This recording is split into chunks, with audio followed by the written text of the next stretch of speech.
It was the biggest headline of the NFL draft, and it was bad for the Big 12. This is the Big 12 squad. You're talking ball with the Big 12 squad, sponsored by Game Time.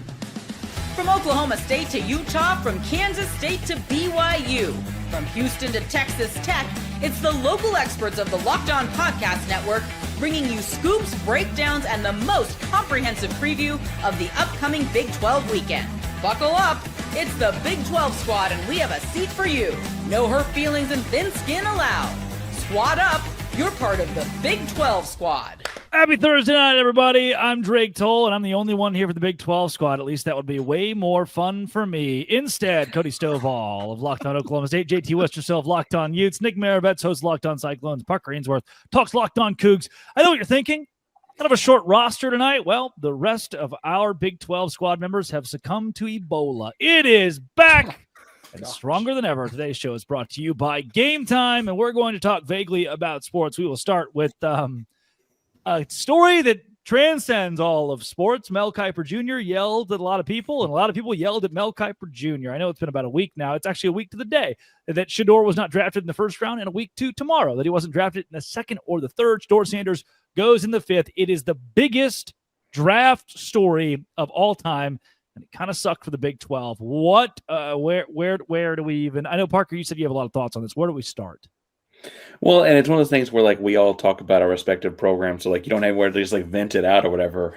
I think, though, and I want to hear y'all's take on it, as people that talk sports all the time, it feels like everyone's talking about he slid.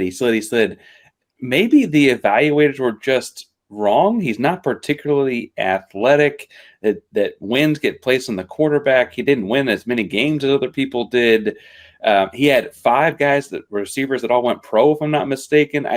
I wonder if, like, maybe the deal here is the subtle story. The other story is, like, maybe Deion Sanders saying you can only talk to me if you talk like I like in media things ended up ultimately backfiring and making everyone think this guy was a much higher pick than he actually was. Am I crazy for thinking it's as simple as that?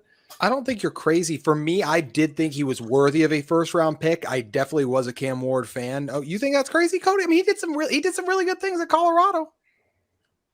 I thought you were going to jump in. You were looking like you wanted to jump in. So I thought for the audio audience, when I said that. So, but anyways, no, I like Shedeur. I think he's a really good player. I think that I'm not Mel Kiper up here pounding the table for it. I thought it sounds like, based on the way he handled the interviews and everything, that I understand him falling out of the first round. Him not going on day 2 was crazy to me. I did think that's a miss, and I definitely think in a redraft he'll go higher.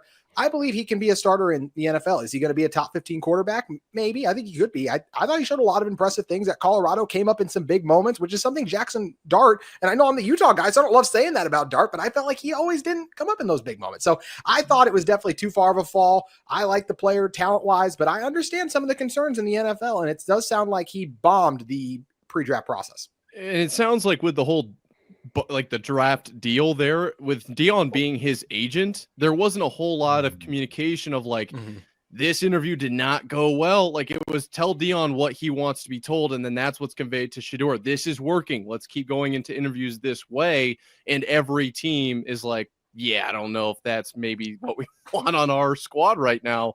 And that's only going to make him slide even further. When you talk about skill level, it's really hard to evaluate. It really is. But with the potential is just too much to let him slide to the 5th round. I feel like it had to have been behind the scenes stuff going on, because, I mean, are you like just what we saw in pure talent on the field? It's hard to, is that 5th round talent? Is it?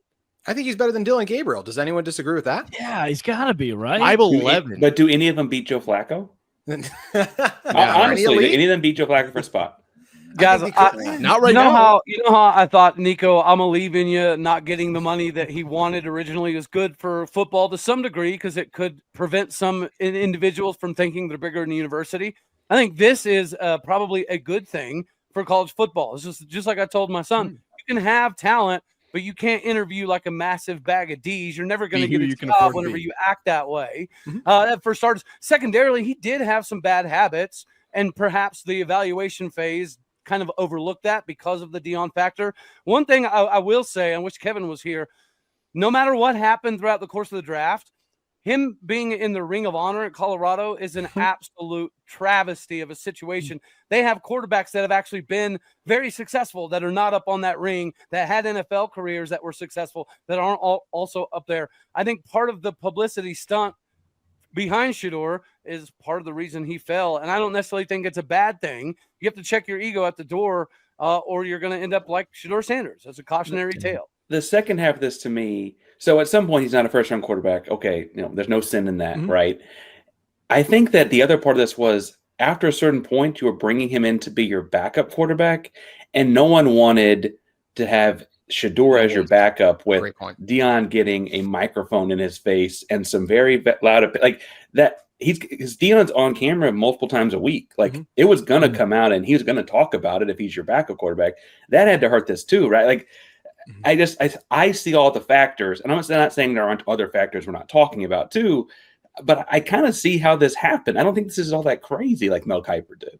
I think it's crazy. Brown's a little egregious, but I think he deserved to fall. I figured he'd have landed around the third round range. So fifth round is a little crazy, but again, you have to be able to interview well in order to make the most amount of money possible.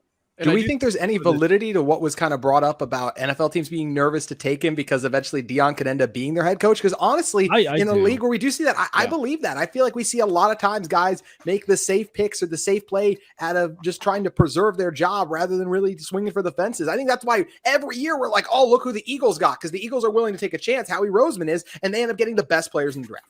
Well, and a part of that too is allegedly there was conversations of can Shedeur do it without Deion, right? So if you're not going to bring in Deion, is he able to do that there? And one thing I'd like to throw in here, I know everybody knows this, but it's worth at least mentioning, how many teams are going to draft at least a starter, and then how many teams are going to draft a backup quarterback? Are the Patriots going to draft a quarterback? Probably not. Are the Chiefs going to draft a quarterback? Maybe a third stringer in the 7th round. Like, there is an element to, yes, he slid to the 5th round, but how many teams really passed on him? I'm not saying he didn't get passed by. Like, Dylan Gabriel getting picked over him, to me, was wild. When I saw that happen, I was like, okay, now this feels personal. But big story. The Browns messed up. Oh, no. Now get up. And of all teams to take Shedeur, it would happen to be the team that's destroyed the last 25 quarterbacks that have walked through that building not named Baker. And traded away to get Travis Hunter. They traded out of getting Travis Hunter. Yeah. To me, this screams for Shedeur Sanders. He could have been. We mentioned like Joe Burrow goes to the Bengals, has no offensive line, gets banged up immediately, still has a successful NFL career. If you're a team that has no O-line and just needs like a quarterback to stand in there, take a beating because he did it in college, and then eventually try to pan out, go for Shedeur, sacked 94 times, and most of them he couldn't really help. Like Mahomes with that offensive line would still be in trouble. And after we drop past the 2nd round, you're drafting a distraction. That's a very hard thing. That's a very hard thing to consider if you're a Shedeur Sanders fan, and I am as the host of Locked On Big 12. I think a lot of us are. He was in the league and tore up some teams. But now he is your backup quarterback who's stealing every storyline, who's selling more jerseys than your starter, who fans who aren't fans of your team are screaming for you to start him because he's Deion's son. Is that an inherently bad thing? I don't think so, because it reinvigorated the entire economy of Boulder, Colorado. That last name can do spectacular things for your program, but it's not every GM's MO that they want the backup quarterback to be the biggest show in town, the biggest star in town, and his dad to have a say in where the organization goes. Coming up, why stop there? This is pretty good, actually. Shedeur Sanders, Locked On Big 12 squad for the first time. We're kind of good at this. Hey.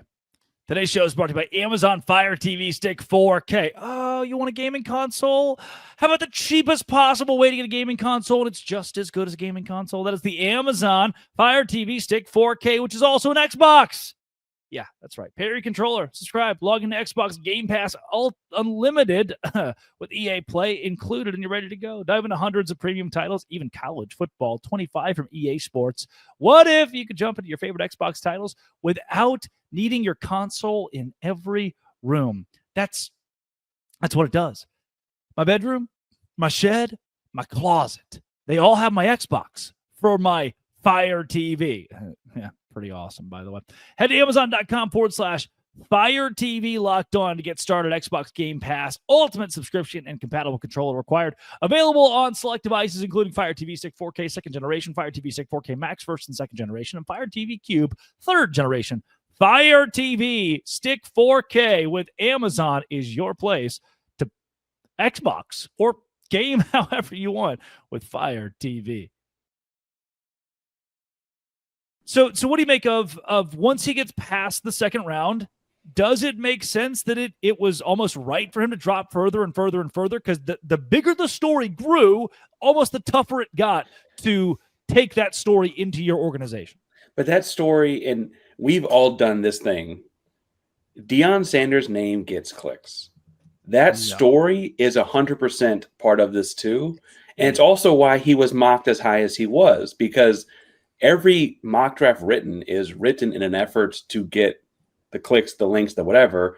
And if you're wrong, there's not a big punishment for being wrong, unless you're Mel Kiper flipping out online, right? So the story itself is like why this whole thing started, right? Like Deion Sanders being at this forefront. Like, I'm going to tell you right now, in the first 6 months of the show, running back from Houston transferred to Colorado. It is still one of my like 10 most viewed episodes ever. And that's 2.5 years ago. Like, it's really, I think that's why it started, and then it just grew and grew and grew because everything around Deion grows and grows and grows, and we all see it every day. I looked at it. It definitely has to be part of the conversation to some degree. We realized, right, we've had several conversations about Cam Newton. People have asked, why is Cam Newton not in the NFL? And the question is always answered with, we just don't necessarily want the baggage, because the minute our starter does something wrong, everybody and their fans are going to be screaming for Cam Newton to be on board. And then he comes with a bunch of antics. It may not just be Shedeur. It obviously has portionality with the Deion Sanders thing mixed in here. It's just too much. It's too much for any coach or GM to want to have hanging over their head. I think we've seen this. We saw it with Deshaun Watson. We saw it with Colin Kaepernick for much different reasons. We've seen it from multiple. Michael Vick. Do you want to take the story? Whether you agree or disagree with those stories or what the guys did or didn't do or anything, it's just a matter of, if you're a GM, are you willing to take a risk for a player that comes with a storyline that is probably bigger than your program and that will follow that player, and that fans or even non-football fans, just fans of E-News, will take with you and carry with your organization forever? I'm curious where you guys land on this, because I felt like he was a first round talent. Parker, you don't seem to think so. Cody, I think you're no right now. So, and Drake, I think you do feel like he was. Nick, where would you land on that? I think it's a kind of upside, right? Yeah. So like, where's the floor? Where's the ceiling? I was just looking at this pick kind of list here: Titans, Giants, you got Saints, Seahawks, and then back to back from the Browns there. Would he go to any of those teams ahead of the Browns? Would that make sense? Like, with the storyline factor as a part of that, I don't think the Giants want anything crazy after Hard Knocks from last year. I don't think the Saints need anything else.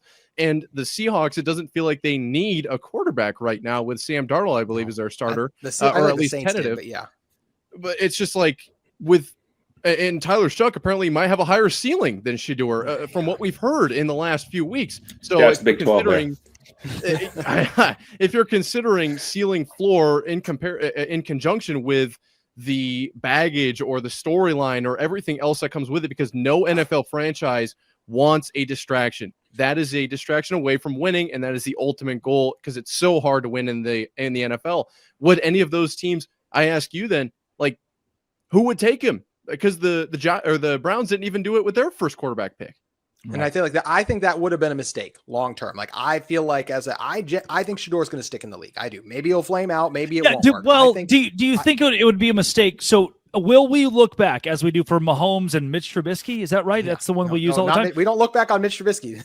Well, it's the reverse. The Bears will take Mahomes. For the Bears, took Trubisky instead. Will we look back at the Saints and say, why did you take Shuck when Shedeur Sanders was sitting there, right? Do we see that in 3 years, Shuck becomes a Chad Henne, and we see that Chad that was the Jaguars guy, right? He was just not. So. Oh, you know what? Sorry, Cody, plug your ears. Do we look and say that Shuck was a Brandon Weeden, who was in the league for a couple of years? Peter's out. You don't hear from him again. And Shedeur is still there in 7 years as a guy who's, at the very least, Florida State, Jameis Winston hanging around the league, still making an impact for a team. I could see that being the case where years down the line we say, hindsight, Shuck was not the right pick, at least in comparison to Shedeur. I don't think there's any doubt who has a higher ceiling, right? For Shedeur, I feel like his ceiling is way higher. Yeah, I may be poo-pooing on Shedeur being a first rounder, but he's definitely way better than Tyler Shuck. Way better. Which that is a wild. Like even videos of his combine and pro day, he's just spiking the ball into the ground. The one where underhand throws, the toss interception is still the best one. Brock Purdy did that though, so I mean, look at where he's at. But we do have like questionable quarterback decisions made all the time. I had to pull out to double check myself, but someone mentioned Cam Newton earlier as far as a guy that people don't want as a backup. He only gets to play as a starter. And for what it's worth, Cam Newton was a baller in his day, right? Like it didn't last as long as it should have, but it was. The Sports Illustrated cover about the draft was, who do you choose? Cam Newton, Jake Locker, or Blaine Gabbert? Like we've done this wrong a bunch of times before too. And both Gabbert and Locker didn't. I mean, they both flamed out. Like I don't think it'd be crazy for those guys, for anyone else drafted. And it's a wild card of a league because there's so many factors and variables. Going from even a Power 4 conference in the Big 12 to the NFL does not always translate by any stretch. That was maybe the only thing that Mel Kiper said that didn't sound like just some kind of induced rant, was when he mentioned for 50 years GMs have gotten it wrong. I mean, Mel Kiper's also Did you see the quote tweet of that with the Jimmy Clausen line where he said if Jimmy Clausen's a failure, I'll retire? He'll retire. And still there. Overall, what it proves is whether you're Mel Kiper Jr. or you're the GM of the Carolina Panthers, you don't know. It's almost, unless you, a buddy of mine asked me, if you were going to have the number 1 overall pick, who would you take? Abdul Carter. Because he's over just Travis Hunter. Whoa, locked on Big 12, going with a Big 10 guy. Dang, he was on ESPN this weekend. Now he's selling out to the top conferences. You hate to see it. Because he's just going to be good.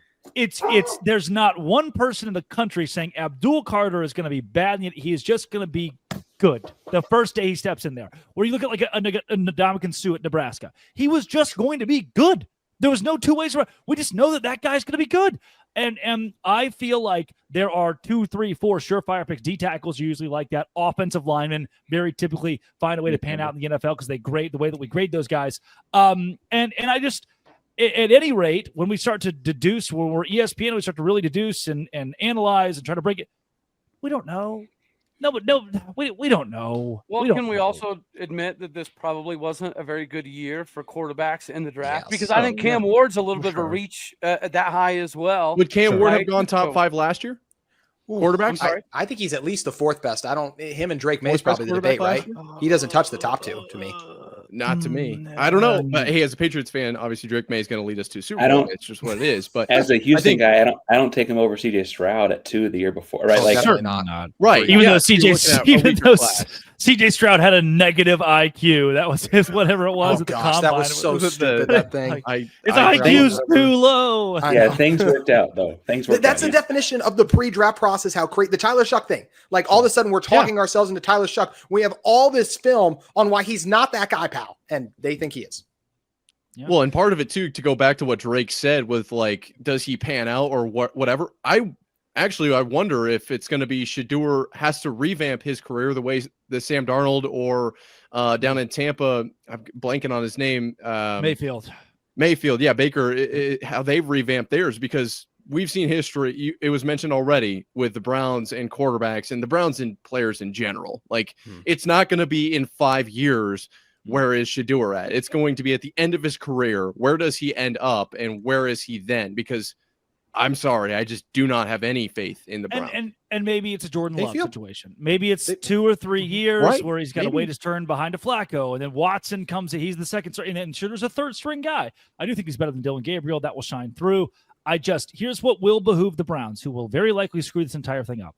They will get great jersey sales, great revenue off Shedeur Sanders, not have to start him because he was drafted in the 5th round, and in 2 or 3 years put him in. I mean, he will be the first post ESPN makes during the NFL preseason. Guaranteed. I think he starts one game at least this season. I think he's better than a lot of I think he's better than Kenny Pickett. I think he's better than Joe. I think Joe Flacco's going to have his struggles just like he did last year and got benched for Anthony Richardson again. I think Shedeur makes his way on the field. It would be crazy if he ended up being the answer. Also, I'll just say this. I know the Browns are the Browns, but they have a decent offensive line. I like Kevin Stefanski. Drafted a couple of running backs, some solid receivers. This feels like it could be a little bit of a better situation. If nothing else, a much better offensive line than he had at Colorado. It's the Browns here. Before we move on past this, Nick, go ahead and tie us up real quick.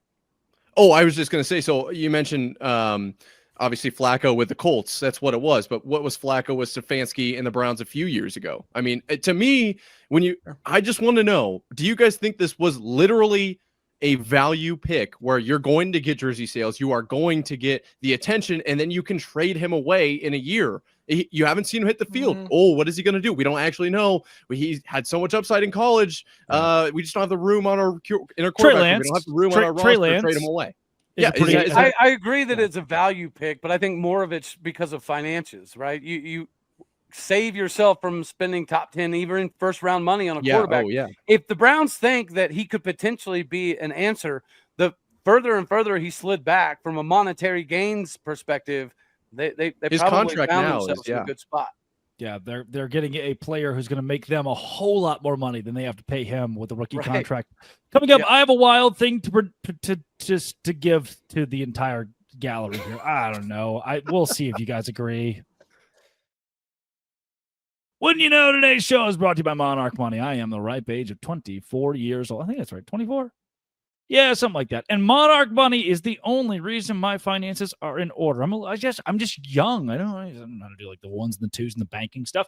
You ever check your bank account and wonder, where did my money go? Well, Monarch Money is your personal CFO to give you full visibility and control of your finances. It's not just a budgeting app, it's a financial command center. Stop just managing your money, start building your wealth. When I started using Monarch, I realized how much I was spending on food delivery. That's right. I would just do the little boop, boop, boop on the app, and then it would come to my house, and I would lose a lot of money. Now I've budgeted a lot smarter. Instead of juggling multiple apps, it's all in one, and manage it with your partner. It's smooth and easy to stay on the same page. Take control of your finances with Monarch Money. Use code LOCKEDONCollege at monarchmoney.com for 50% off your first year. That's monarchmoney.com. Code LOCKEDONCollege for half off your first year with Monarch Money. Sacramento State to the Big 12. Come on. All right, buy in. Here we go. So Nick and I talked about it earlier this week on a crossover. I know what you're all thinking.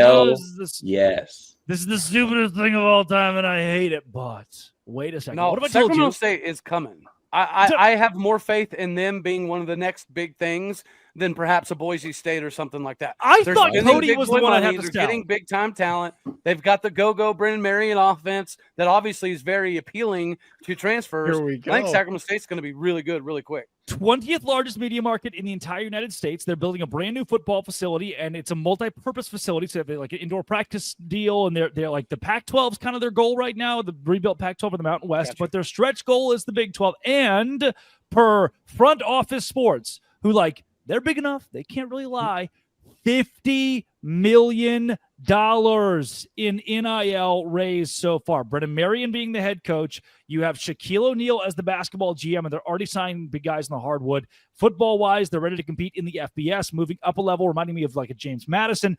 $35 million is what their first NIL valuation was. Now 50. Most recent reports have them at $60 million. That's more than maybe any team in the Big 12. I believe that college football is sitting on a bit of a gold mine, and the next biggest thing, I would like the Big 12 to have a piece of that. I think it's too early. I think it's too early. As the basketball guy here, I'd also point out that they hired Mike Bibby as their basketball coach. I feel like the biggest thing, though, is the list of bullet points you just went through is long. There's a clear investment here by the university into athletics, and it's not just like, hey, we're going to throw some money at it. It's like we're making hires, or filing petitions to move up. They're doing every single step. And JT said he wanted to wait and see how this goes. Where I'm kind of the mindset, I'm like, hey, let's get on it early and lock it down. Let's get in on the ground floor, lock it down for a quarter share. Yeah, for a quarter. Hey, would you join for 2, 3, 4 years for a quarter share of what our revenues? Can you SMU yourself into the Big 12? Look, there are Get worse Cincy places to out. go. Get Sac State in. Because there's not a host of Locked On Bearcats, I guess we can kind of just go wherever you want with that Cincinnati conversation. catches a lot of strays like every other week on this show. I feel like. Yeah, but what are they good at? It was And I Houston. hear- Houston's playing That's for fair. national titles in basketball. Houston What carries is so much Cincinnati good at? basketball weight, then you have to divert to Cincy beating the weak link here. Yeah, what Well, can and- someone tell me what they're really strong at right now, revenue-wise? No. Exactly. Thank you, Island guys. speaks volumes. I don't know Can what we- to do with it. It's like a host On of the Locked Sac On State- Big 12. What do you on- talk about? How do you talk about Cincinnati? Sorry, continue. True. No, on the Sac State thing, why do we need to be early on it? Can we just wait and see if it materializes? So they're in the Big Sky. They haven't won. And I will say, Drake, and you and I had this conversation a few weeks back, and I actually give them credit because I said, like, it hasn't really translated to much. And it still hasn't in a wins result, but I have been impressed by the investment they've been making. Mike Bibby, the whole Shaq thing. Like, they're Shaq. getting legit transfers. Guys, the Jaden Rashada thing is crazy. Now, we'll see if that actually ends up working out. But I like the idea of what they're doing. But even Drake and guys, if they go to the Pac-12, the Big 12 will still get them after just fine. Like they're not going to be Pac-12 lifers. They're looking for the best opportunity as they continue to climb up. I'm just someone where I don't think they're going to be unattainable in a year or so. I think they're still trying to work their way up. I think you're running the risk of getting poached by the SEC or the Big Ten. This feels like They're hitting not going on to the 16. SEC. Would they really go to the SEC all the way from out there? I don't think so, but they will never be cheaper. My response Right. would be they will Yeah, especially- never Yeah, but they be could- cheaper than they are right now. So like, hey, you could buy this penny stock for 3 cents, or you could buy it for $1. That's a major difference once it starts exploding. Yeah, but you're And- talking about and buying Rick stuff. You can Yormark buy it. has been a visionary in a lot of departments for the conference. This could be yet another one where he could see himself at the forefront of making something positive for the Big 12. The is gigantic such a- ACC deal they signed where like they got trapped into a deal that ended up not being worth it about 12 months later. That almost feels like what you want to get a Sacramento State in with the Big 12 as well, right? Where like, hey, let's end a long-term thing, get in this conference for a big time and get, join us for like a solid 10, 12, whatever it is. And then by the middle of that, you're making money on the deal because it just feels like this rocket because of how much investment they got already. And that's before they've won anything. They've already got that much investment. It gets you in California. I think Drake briefly mentioned the media market, but that is like the next frontier, the actual West Coast for the Big 12. I think that's important too here. I see a lot of reasons to do this. Can I? for the FCS to first time P4 is ever- massive. I just want to say FCS to P4 is a huge jump. I don't think we've seen anything like that quickly. No doubt. Can I give it for the first time ever? Can I make BYU fans mad? Can I not pander Oh to my BYU? gosh. Wait, really? Whoops. Are you allowed to do that? Hold on to your seats.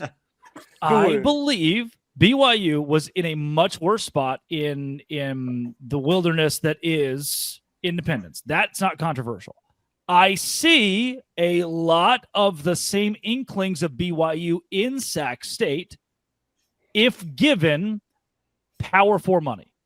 When the catalyst is money. The catalyst for BYU is money and membership and NIL and the ability to have a conference to play in and be on national TV every week because the TV deal was signed by the Big 12 and the money that came with that. Once BYU had the keys to that, they were like, oh, shoot, we're really rich, and immediately became top 3 in this conference in revenue. Sac State reminds me a lot of that. They have the baking soda, pour a little vinegar on it, and I think they can become that kind of powerhouse. Where such did a big Sac State gamble. get all this money from? That's a great question. Both I am also aggressive- a little confused here. Okay. If I'm on Shark Tank right now, I'm like, wait, what kind of laundering scheme was this? Yeah. But Drake, I get what you're saying, but you're still like, it's BYU was still a team that was playing like other P4 teams and other teams. Like they were still competing at that level. Like the Sac State still hasn't even gotten James there. Because even last, man. even Yeah, you're last right. Madison year, walks into the FBS and just wins. Now, not in a power conference, but they're beating the hell out of North Carolina. You're right, JT, like, Shedeur Sac Sanders State- would not start at Sac State. Go ahead and say it out loud. Go to chat. Cody's a Jaden Rashada fan. Well, between Rashada and Scatabo, though, they've got Arizona State connections, right? And that's a big part. Yeah, they did. You're right. Scatabo was there, which really that was awesome to see him find his place in the NFL. But I just And that was I feel before like they had $35 million in NIL. Guys, I get what you're saying. We've never seen anything like what you're proposing. And I know, Drake, you made the point about like investing in a stock a little bit. It could blow up so much in your face if something happens because they haven't shown anything. They are literally incapable right now of consistently competing against P14. That's just a fact. Maybe History eventually teacher they're will tell you worse the than stock right market's now. never been wrong ever. What are you talking about? Say that Stock again, market Parker? only. Stock market only goes up. What are you talking about? Yeah, Only Buy ever. the dip, JT. Yeah. That was You just said that they're not a Power 4 team. I disagree, man. If you go look at their roster, it's impressive. It's decent, but they haven't won anything yet. Like anything. Well, no, yet. but Like, this can is They have the first- I don't same even win think, guys, did they resume make as the FCS Utah playoff have right last now. year? Like, I don't even know if they made the playoff I think I last year. figured it out because JT said the same thing about Houston a year ago, and they beat Utah. He's worried about taking another loss. That's what That's this what is. I'm saying. Sac State is no. better That's than what this Utah. is. He's scared. That's it. I would just, That's it. I think there's better expansion options. Locked on Big 12 title. Utah stunned by Sacramento State. I can see it. Sac State The better at thumbnail football is than ready. Utah. Yep, I'm ready to rock. This has been Crazy. great show. Hey, look, maybe the 5 guys that showed up tonight. Maybe it's not Shedeur Sanders being undrafted. Maybe it's the friends we all made along the way. No one this is one of prank called us and told us we had a life-changing opportunity coming up. So appreciate that, guys. It's one of the more informational Big 12 squads we've done. This has been and always will be Locked On. Thanks for making it your first listen every single day. The Dos Grande Squad.